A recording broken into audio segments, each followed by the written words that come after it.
Barakatah Yahweh, Barakatah Yahabushai, Bahasham, Rakahak Wadash, Barakatum. First and foremost, I want to give all praises, glory, and infinite honors to Yahweh, Bahasham, Yahabushai. Double honors to the apostles and elders, a great millstone who rule and teach well. And peace and salutations to you, sincere Akim out there, pushing this word in truth and sincerity to the four corners of the globe. May you brothers endure until the end. This is the brother Ra'aya with another video, and I'm going to start it off in Revelation chapter 9, verse 12. One woe or destruction is past, and behold, there come two woes more hereafter. And this is talking about World War I, which is past, World War II, which is past, and World War III, which is coming quickly. As some would say, we've already are in the beginning stages of World War III, and that third woe will go nuclear. This is 2 Peter chapter 3. I'm going to start at verse 10. But the day of the Lord will come as a thief in the night, in the which the heavens shall pass away with a great noise. And those heavens are talking about the current rulership of the biblical Edomites, who are known as these so-called white people. Your Americans, the British, Europeans, Russians, etc., etc. Because in the scriptures, heaven and hell can be symbolic for a condition. Heaven, when you're in rulership, and hell, when you're in captivity, which is where the children of Israel are right now. The children of Israel, consisting of you so-called Negroes, Latinos, and Native Americans, were in hell underneath these Edomites and these other heathens. But once these nukes start flying during World War III, that's going to be the end of Esau Edom's rulership, his heaven, and the beginning of his, as well as these other heathens, is hell, where they're going to go into 1,000 years of hardcore bondage and slavery, building up the kingdom of heaven under the children of Israel, beginning with the elect. But the day of the Lord will come as a thief in the night, in the which the heavens shall pass away with a great noise, and the elements shall melt with fervent heat. The earth also and the works that are therein shall be burned up. And what's going to melt the elements with fervent heat and burn up the works in the earth? Nuclear missiles shot to the ends of the earth. And if you've been paying attention even to the mainstream news, you're hearing more and more talks of World War III and the possible use of nuclear weapons, mainly from who? Russia. And Russia is going to be the main nation to lead these other heathen nations in shooting 200 million nuclear missiles onto the United States of America, which is going to turn it into the biblical lake of fire from sea to shining sea, and then a desolate, uninhabitable wasteland afterwards. And I opened up the video with these two verses to preface a couple of articles showing, hey, with each passing day, we're getting closer and closer to that third woe, where the works in the earth shall be burned up and the elements shall melt with fervent heat. But the first bit of information I'll be going to, Salakia, is on dailymail.co.uk, titled, Russia will not be afraid to use nuclear weapons in a war with NATO because it believes the U.S. wouldn't dare respond. Russia knows the West is casualty and risk averse, a think tank report said Monday. Russia's willingness to deploy nuclear weapons in a potential conflict with NATO is growing because the Kremlin believes the U.S. and its allies would not dare to respond, a think tank warned yesterday. And Russia's going to use nukes, the U.S. is going to use nukes, and these other nuclear-capable NATO nations are going to use nukes as well. But for the United States, it's not going to play out how they think it's going to play out.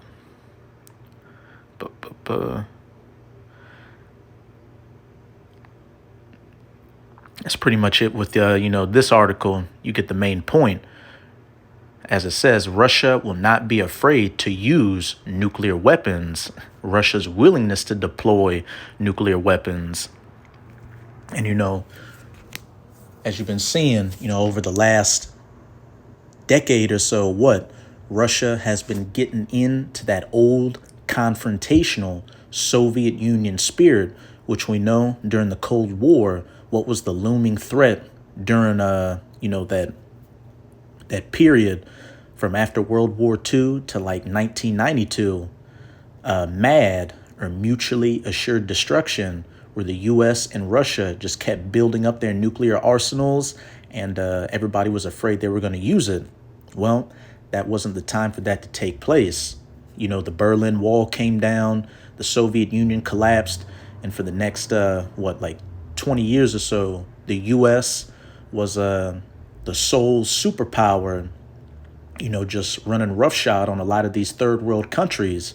But now we're in the times where the Most High has roused back up that old bear, Russia, and put on that confrontational spirit on them. But this time, hey, this Cold War is going to go hot. But this is Ezekiel chapter 38. I'm going to start at verse 1.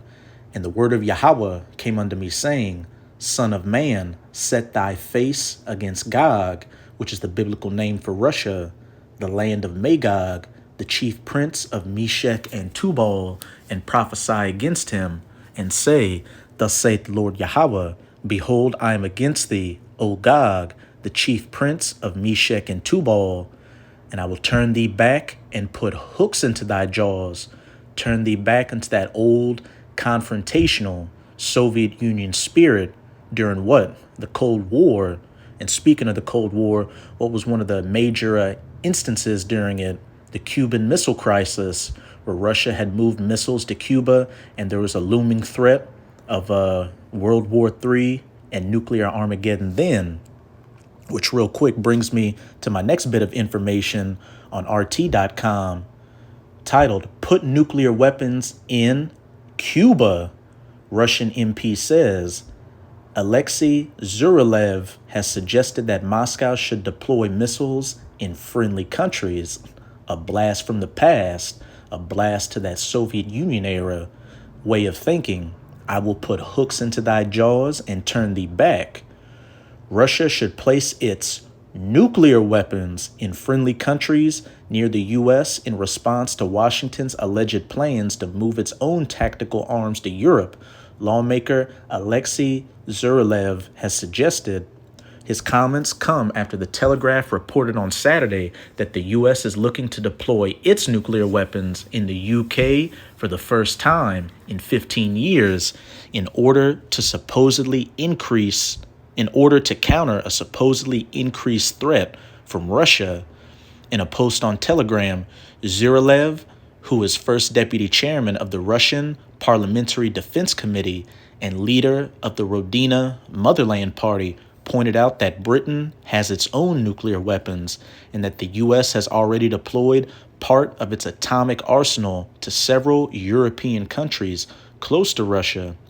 Therefore, it's unlikely that additional deployment of nuclear weapons to the UK would have an effect on the military-political landscape, Zuralev surmised. Nevertheless, the politician suggested that Moscow should consider deploying its own nuclear weapons closer to the U.S. and send them to friendly countries like Cuba, Cuban Missile Crisis, Venezuela, which Venezuela is one of Russia's client states, and there was information coming out a couple of years ago that Russia was already landing nuclear capable bombers in Venezuela and Nicaragua. So with this article, you get the point. But back to that Ezekiel 38. I will turn thee back and put hooks into thy jaws, and I will bring thee forth and all thine army, horses and horsemen, all of them clothed with all sorts of armor, even a great company with bucklers and shields, all of them handling swords. And this is talking about Russia's forces being gathered into that Middle Eastern region, so-called Middle Eastern region, because it's really Western Asia, for the Battle of Jehoshaphat, the War of Armageddon in Joel chapter 3. Their troops, fighter jets, helicopters, tanks, etc., etc. But now I'm going to jump down to verse 10. Thus saith the Lord Yahweh, it shall also come to pass that at the same time shall things come into thy mind, speaking of Gog, and thou shalt think an evil thought. And thou shalt say, I will go up to the land of unwalled villages. I will go to them that are at rest and dwell safely, all of them dwelling without walls and having neither bars nor gates. Speaking of the United States of America, which what? Doesn't have any walls. It's hey, look, what are you always constantly hearing about? Oh, Trump's going to build a wall. But that's besides the point. What this is into is how these Americans dwell carelessly. They think that nobody would ever dare invade or touch, let alone shoot a nuclear missile onto it. But the Most High has put that old Soviet Union spirit back onto Gog, Russia, to think that evil thought and to eventually shoot those nukes onto the United States of America, to take a spoil and to take a prey, and to turn thine hand upon the desolate places that are now inhabited, and upon the people that are gathered out of the nations which have gotten cattle and goods that dwell in the midst of the land. But now I'm going to close it out in Jeremiah chapter 50, verse 41, which goes into Russia enacting that evil thought on that land, that unwalled land that dwelleth carelessly and at ease. Behold, a people shall come from the north. And Russia is also known as the North Country in the scriptures because what's north of the U.S.? Canada, that Arctic Ocean region, which over the last couple of years, Russia has been heavily building up its military presence, nuclear capable in that region. And it's a well-known fact that Russia shooting missiles from across the north and from the Arctic would be the shortest trajectory time it would take for those missiles to reach the U.S. And then above the Arctic Ocean region, Russia. So behold, a people shall come from the north, and a great nation, and many kings shall be raised up from the coasts of the earth, from the ends of the earth. Russia's allies, like what? China, Iran, North Korea, and Turkey, which is going to completely turn against NATO in the West to ally themselves with Russia, but also America's own European NATO allies outside of Turkey are going to betray her at some point during World War III to ally themselves with that North country, Russia, to help in shooting those 200 million nuclear missiles onto the U.S.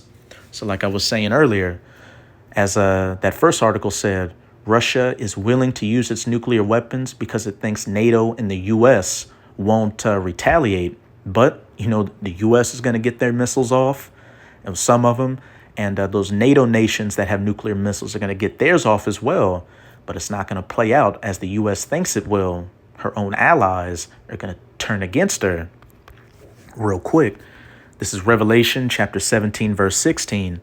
And the 10 horns which thou sawest upon the beast, the 10 horns referring to the EU or European Union, which began with the first 10 common markets of it, back when it was known as the European Economic Community. And the beast is NATO. These shall hate the whore, the United States of America, which, when you go to the beginning of this chapter, talks about mystery, Babylon, Babylon the Great, that virgin daughter of Babylon, which is one of the names for the United States of America in the scriptures.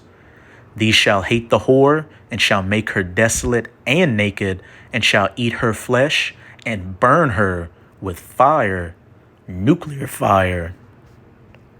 The elements shall melt with fervent heat, and the works in the earth shall be burned up. Verse 42, they shall hold the bow and the lance, and bows shoot arrows. So this is a symbolic or parabolic for those silos and other launch platforms for those nuclear missiles.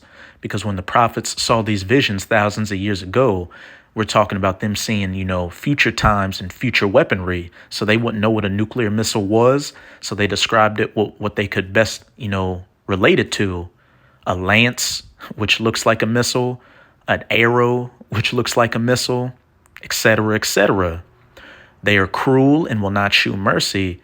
Their voice shall roar like the sea, and they shall ride upon horses, every one put in array like a man to the battle against thee, O daughter of Babylon, that virgin daughter, the United States of America. But now I'm going to jump up to verse 40. As the Most High overthrew Sodom and Gomorrah and the neighbors' cities thereof. Besides being known as Babylon the Great in the scriptures, when you go to Revelation chapter 11, verse 8, the U.S. is also known as spiritual Sodom and Egypt, known as spiritual Egypt because this place is serving in the same function that ancient Egypt served for the children of Israel, a place of hardcore bondage and slavery. And just look at the back of your $1 bill with that pyramid, the Washington Monument, which is an obelisk. And I don't even need to explain why the U.S. is known as spiritual Sodom. Hey, this is the #1 country that pushes what? The Alphabet Coalition onto the rest of the planet. So just as ancient Sodom and Gomorrah was burned with fire and brimstone from the sky, this modern day spiritual Sodom and Gomorrah is going to get hit with that modern fire and brimstone, those nuclear missiles, saith Yahweh. So shall no man abide there, neither shall any son of man dwell therein. It's going to be turned into the biblical lake of fire and then a desolate, uninhabitable wasteland where man, woman, or child will never set foot on ever again, and after a time only desert creatures will dwell here. So shall no man abide there, neither shall any son of man dwell therein. Therefore the wild beasts of the desert with the wild beasts of the islands shall dwell there, and the owls shall dwell there, and it shall be no more inhabited forever. And we know this isn't talking about what? The ancient Neo-Babylonian Empire, because people are still dwelling there to this day in modern-day Iraq. Neither shall it be dwelt in from generation to generation. So that's it with this video. With this video, I hope you sincere Akim and Akwath were edified. Just keep strong. We are almost out of this final wicked captivity of the heathen nations, chiefly of the Edomites, primarily from Babylon the Great, the United States of America. And as always, I'm going to say Abad Babol, Kwam Yasharallah, and until next